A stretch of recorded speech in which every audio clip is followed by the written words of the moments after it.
Nous sommes avec Franck Baglio, qui est le président de l'Hôtel de Vente de Monte Carlo. Ce n'est pas la première fois que Monaco arrive à Parme. Il y a une liaison historique, culturelle très ancienne, mais c'est la première fois ce soir que nous avons le plaisir de pouvoir dire que l'Hôtel de Vente ouvre en Italie. Alors la principauté n'envahit pas Parme, bien entendu, mais nous sommes très heureux d'avoir ici un représentant qui dirige l'Hôtel des Ventes de Monte Carlo à Parme. C'est une nouveauté, effectivement, mais c'est une nouveauté qui s'appuie quand même sur une histoire, puisque n'oublions pas que le premier prince de Monaco a épousé d'abord une Milanaise, mais sa mère était de Brandi, pas très loin de Parme, en tous les cas dans la province de Parme. Et donc il y a un lien très très ancien que Son Altesse Sérénissime, le prince Albert II, avait souligné en 2018 quand il est venu à Parme. Et nous venons sur ses traces pour ouvrir ici cet hôtel des ventes et espérer faire rayonner Monaco et faire rayonner Parme à Monaco. Voilà, donc c'est une histoire ancienne pour ce qui est de l'histoire, mais en ce qui concerne le présent, nous allons développer cet établissement, faire en sorte qu'il y ait un service qui soit apporté, un service d'expertise, bien entendu, un service de vente vers Monaco, mais aussi vers Parme. C'est une région riche, intellectuelle, sensible aux arts, et pour nous, c'est vraiment une grande passion de venir s'installer là. Monsieur Bal, quelle est votre attente sur la perspective de cette ouverture ce soir? Alors, pour le marché. Le marché de l'art actuellement est un marché à plusieurs vitesses. C'est un marché en fait qui repose sur des spécialités qui sont très actives, enfin très denses. Les bijoux notamment, les montres, l'art moderne.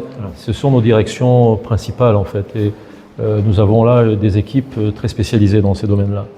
Donc ce que nous attendons de Parme, évidemment, c'est de pouvoir développer un peu plus ces spécialités.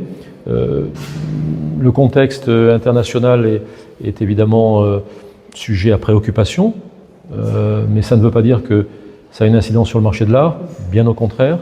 C'est un refuge dans certains domaines. Il y en a d'autres évidemment qui ont disparu, j'allais dire, de l'intérêt que pouvaient porter les amateurs. Et bon, il y a des domaines comme le mobilier par exemple qui sont un petit peu en déshérence, et qui sont actuellement délaissés. Mais nous faisons des ventes dans tous les domaines. On a 25 ventes par an à Monaco.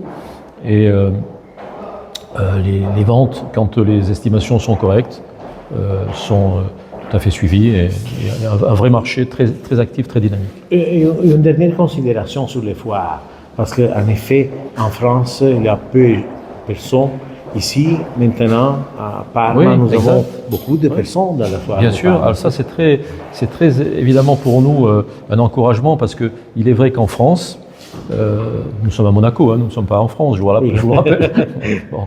Mais en France, effectivement, il y avait des salons et des foires très très courus, notamment à Bordeaux, à Toulouse, à Paris. Oui. Et ce sont des événements qui ont progressivement disparu. Pour des tas de raisons qui seraient peut-être un petit peu longs à expliciter. Mais j'ai constaté, ça fait longtemps que je viens à Parme, mais j'ai constaté cette année la densité importante d'amateurs et de visiteurs pour le salon de Parme, qui reste un des grands rendez-vous internationaux avec des visiteurs du monde entier. Et pour avoir parlé avec certains exposants, je crois que cette édition-là, cette année, est un succès. Pendant que dans les États-Unis, nous avons Miami, grand succès international, et donc la situation en France, c'est très singulière. C'est pas nouveau, ça fait plusieurs années déjà que ça a glissé. Ça n'empêche pas d'ailleurs les ventes aux enchères publiques d'avoir des résultats très, très importants dans les domaines que je vous ai cités. Mais au niveau des foires, puisque nous parlons de la foire là, au niveau des foires, ça s'est considérablement amaigri. È molto interessante quello che ci ha spiegato il nostro amico il presidente Franck Baglio, e avete notato come ci ha spiegato che in Francia tante fiere non sono vivaci, anzi ha parlato proprio di pochissime persone rispetto alla vivacità che abbiamo qui a Parma. Quindi diamoci da fare. Merci encore pour votre présence. Merci à vous. Au revoir.